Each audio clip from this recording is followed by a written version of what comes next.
What's going on, everybody? This is dkdynamite, and today we're going to be talking about the 7 secret unlocks you can get through the weapon cases here on Ashika Island. Definitely stay tuned. But before we jump into that, be sure to hit that subscribe button down below, drop a like, and let me know down below in the comment section, did you guys get all 7 weapon cases over on Al Mazrah, or all 6 of them from Building 21? If so, then did that make you guys feel a little bit more prepared for the 7 you could find here on our brand new WarZone map? But without further ado, let's jump right into things. Okay, so what you want to do to find the weapon cases is kill the Bombmaker located over at the Suki Castle. Now, the Suki Castle is guarded by heavily armored AI from Shadow Company and even Wheelson. So what you want to do is make sure that you go into this point of interest while keeping in mind there are other teams and real people that could be lurking in, and you want to make sure that you've regained before going in. I mean, it's possible to still clutch up without a 3-plate vest or good loot, a gas mask, or anything else, but it's highly recommended to actually regain before going for these weapon cases. Therefore, make sure you guys find stronghold keycards, which are very common around the map, and go into some of those stronghold areas around Ashika Island and see what you can find inside, whether it's 3-plate vests, whether it's armor boxes, some equipment, some high attachment weapons.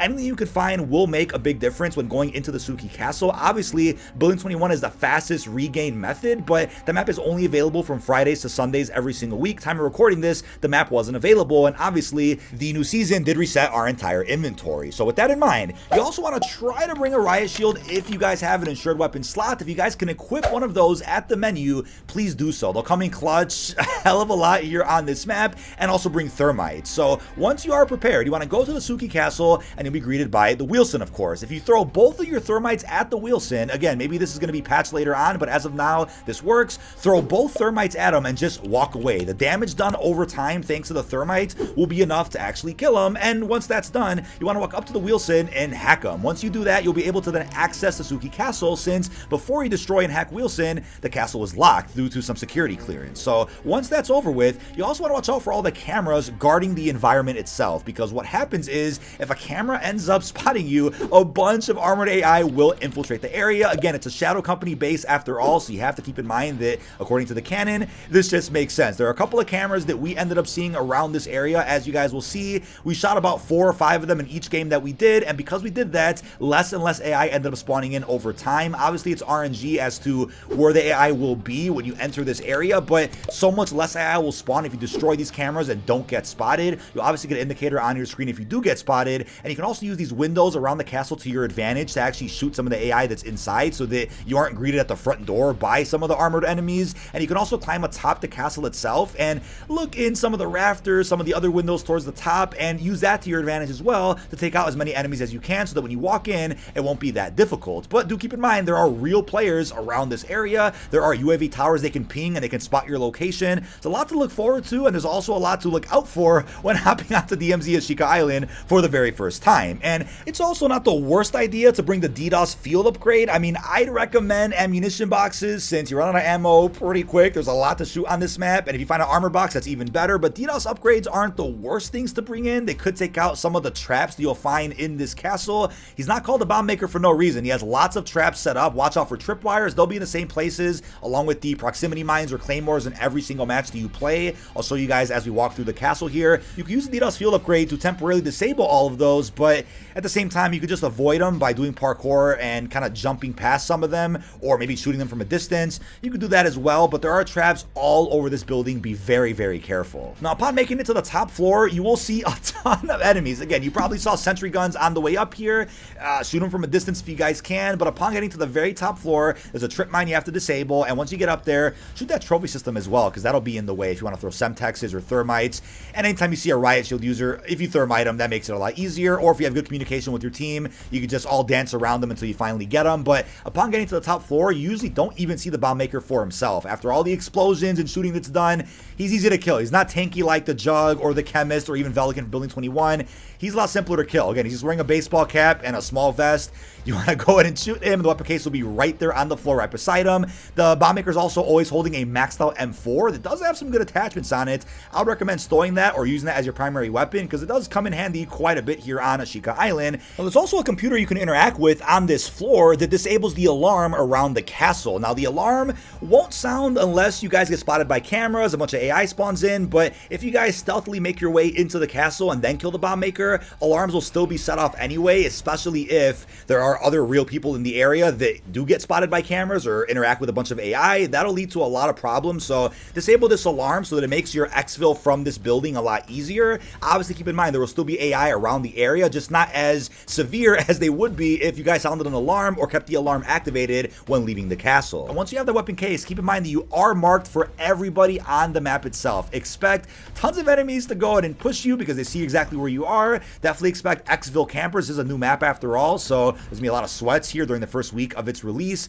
Be very careful and activate every single UAV that you guys can. If you guys see supply drops also dropping around the map and the coast is clear, go ahead and hit one of those up, and you might find an advanced UAV also in there, along with other good loot, whether it's Building 21 key cards, whether it's 3-play vests, durable gas mask, high rarity weapons. Take advantage of everything that you guys can. But also remember, if the exfils are very far away from where you're at by the castle, then it's not a bad idea to take a boat. And there's actually an underground area that I'll show you guys on screen that has a couple of boats, but there's a catch there. When you get down to that area, you'll be greeted by a jug and some other enemies that aren't that hard to kill. You could get sandwiched in here, so make sure you guys come in here prepared. Use stuns if you have to against the jug.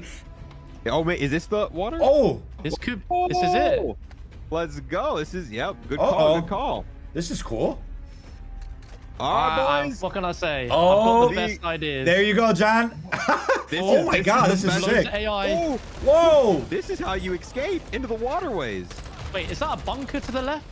That's a bunker. Bunker 11 vibes? Bunker. Oh no. Bunker 11? Bunker 11 vibes, chat. Yeah, I got a shotgun, so I'm not gonna get a lot of help taking down these AIs from this range. Is left or right? Yeah, I'm let's gonna try. take out. Oh, there's a jug. He's stunned. He's stunned. He's stunned. He's stunned. Ah, I just got one tap. I'm climbing. I'm calling towards you, Lego. Oh well, there's a jug up here that's gonna be ready once I get you revived. So if you have any stuns, stunning him would be very helpful. Yeah, I'm gonna throw one Throw it, immediately. And then we'll He's stunned. All right, let's just both go. Let's double team him. Go. We can take him out really quick. Oh, he's down. Nice. He doesn't drop anything. No minigun either. Except a decoy. And once you take out a couple of enemies in here, you can make your way to one of the boats here in this underground area, and you can then get your way over to the exfil as fast as you can. But you don't always have to go down this passageway to get to the exfil. It's just recommended if you just know you need to take a boat to the nearest exfil and you can't just walk it. I mean, you also want to make sure you get there as fast as you can, which isn't always the best idea on foot, especially when you are marked on the map because of the weapon case you're holding. So using a vehicle to your advantage is the best way to get out of there as fast as you can. Now, I'm not sure if it was a bug or something we triggered by mistake or something we just didn't know we did, but there was one attempt when we went down here to this underground area and there were no AI, there was no jug. We just came down here and it was peace and quiet. So we just went up to a boat and went to our exfil. Obviously there'll be AI greeting you on your way out of here, but where you would usually see a jug and a bunch of armored enemies, there just weren't any. So I'm curious if that's related to maybe not being spotted by a bunch of cameras, if other enemy teams on the map itself also don't alert too much AI, and then somehow that leads to this underground area being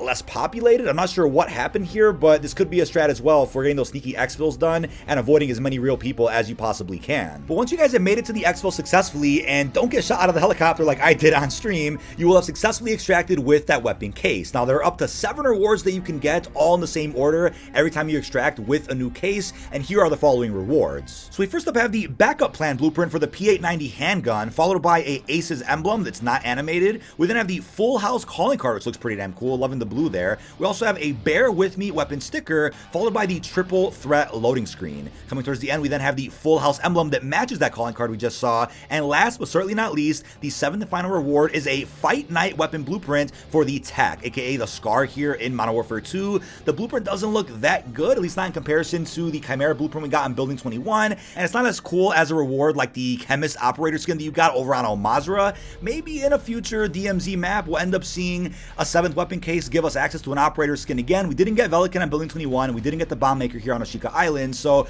who knows what happened there, but hey, a reward is still a reward, content is content, it's still something for completionists out there that want to go ahead and get these out the way. Still fun to grind for with a squad that does love DMZ, so I still recommend going for these just for the sake of doing it. Now, things to keep in mind as well, if you guys end up dying out, but your teammates still successfully exfils with a weapon case, you will still get the reward for whatever that case was, whether it's the 3rd, 4th, 5th, 6th weapon case that you guys needed. You just won't get a pop-up that you actually actually unlocked a new reward, but when you go back to the menu, it will be there, depending on whatever reward that you were supposed to unlock that time.